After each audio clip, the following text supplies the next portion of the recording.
Hey, it's Dan from Moyer & Sons, and today I'm changing things up just a little bit. Still working with the Halloween editions of Changing Things Up. And at Moyer & Sons today, we're here at Markoff's Haunted Forest in the church with our friend Timmy wearing his mask. And also, I have Charlie here from Carp & Sons. And what we've both been able to do through years is be a part of Markoff's. So we're going to take all the years of experience that we've had and put it into this lovely video. Today, Charlie's going to actually put together a chainsaw and make it run while we talk about horror stories from the real estate world. So, Charlie, let's start with you. How are you guys doing today in the market? The market's great. You know, it's strong for sellers, very competitive for buyers, but our buyers are winning more than they're losing, so that's what's most important. Everyone's happy and healthy as well. So before we get any further into it, I can't wait to hear about these stories. I think Charlie over here is going to discuss exactly what he's going to do. How many years were you putting chainsaws together here at the Markoff's Haunted Forest? 11, if I have my math correctly. You probably don't, but we appreciate it. Yeah, it might be more like 9 because the first year it was another colleague's job, and then I kind of like, you know, always took extra water and Gatorade breaks to watch what he was doing, and then, you know, the next year he left and I was thrown into it, and it's sad that I won't be doing it this year. So here's my one honorary one. You're welcome, Paul, Nick, Alex, Matt. All members of the Haunted Forest. We get to bring it back one more time for Charlie. So, Charlie, get your gloves on. I'm going to start asking you some questions in a second. Now, I myself, I've been at the Haunted Forest for 7 years, worked at the town. My job, was, of course, was to teach the actors actually how to scare people. So if you ever want to know how to scare somebody, come talk to me. I'm more than excited because, again, I miss it this year, but it was a good year to be away. I actually was able to come out last Friday, and they did a tremendous job. And again, ask about the speakeasy. It's awesome. Now, Is that Charlie, where you get the pizza? That's where you get the pizza. But how long have you been in real estate? So I actually grew up in the business, so I feel like my whole life. But I finally got licensed in 2009. And so yeah, just over a little bit longer than the Haunted Forest. That's incredible. Now with that, how many years was your dad, Roger Carp, in business? I think once you put his official retirement date, I think it ended up being like 44 years. Wow. So you guys have almost 60 years of experience together. That's phenomenal. And with that, now, in the incredible amount of your almost 11 years now that you've been in the industry, give me a horror story that's happened at closing. Whew. Where to begin? Keep putting that saw together. That's the point. I know. It's one of those things of, you know, it's all about the expectation management to have a smooth transaction. But there's always these, you know, wrenches that are tossed into your smooth gears. Little joke on tools. But one settlement horror story I could think of was there was a seller who was represented by another agent who was actually in foreclosure. Oh, wow. And we found out she was in foreclosure about 2 hours before settlement because her bank wouldn't give the title company a payoff.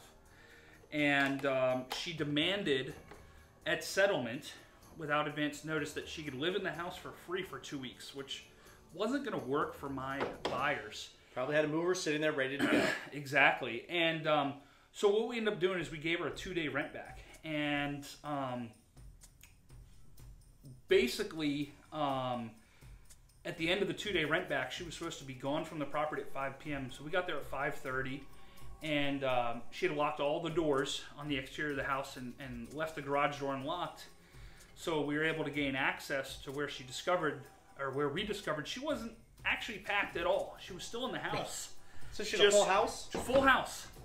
Oh, wow. Clothes, a dog that was kind of using the carpet as a litter box when it wasn't litter box trained. And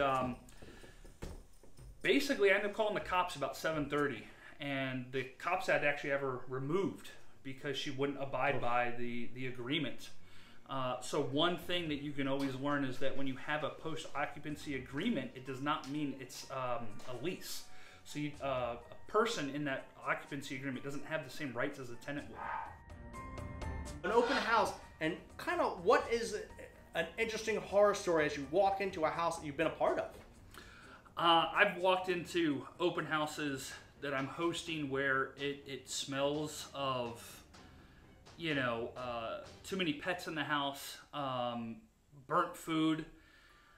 I've had colleagues share real horror stories where they were hosting open houses where the houses were robbed. Ooh, wow. I always advise clients, to pack up secure medicine, jewelry, expensive art, even little inexpensive tchotchkes. You go on the vacations and you get a little statue or a spoon. It might be very valuable to you, and God forbid that someone ever heard it or took it. So it hasn't happened to one of my sellers, but yeah, jewelry, medicine, expensive art has been stolen or damaged in an open house. So I feel blessed that our sellers have not had that experience. I remember back in my first round buying a house in the, I think it was on 2010. Tina, what's up, Tina? Good to see you. We went into this house and the people were still living there. They were still there was 2 rooms we couldn't go in because people were asleep. Kids were playing video games. Someone was still cooking in the kitchen. So literally walked through this house and it feels like we were, just in some kind of weird reality show and no one else knew that we were there. Then about halfway through, we realized the train passed within a couple feet of the house. The whole house is just shaking. People are asleep, playing video games. I was like, this is probably not the house for me. So some open houses have had some horrible times.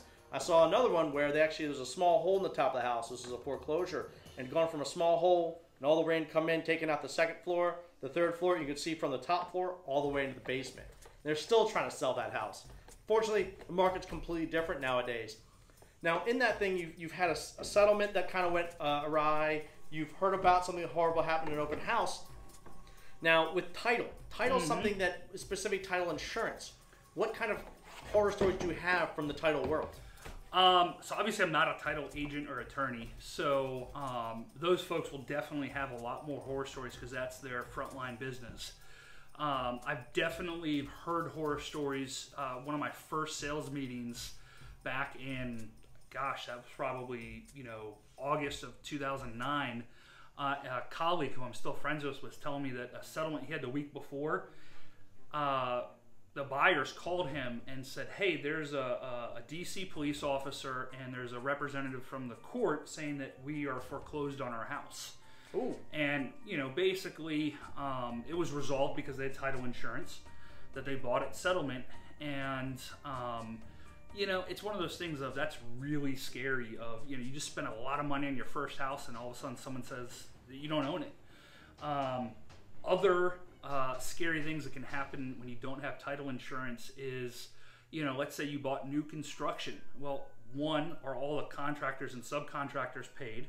And 2, is there any sort of restrictions or covenants on the deed that would prevent the land being used the way it's being used?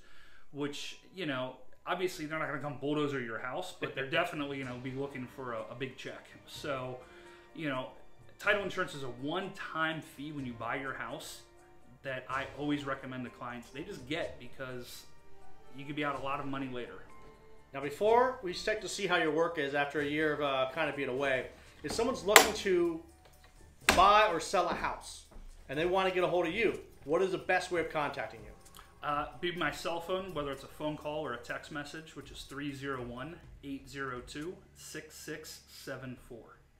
And, of course, I want to thank Charlie from Carp & Son, Keller Williams Capital Properties for allowing him to come out here and do this. And now comes the whole thing we're ready for. Can you start it up?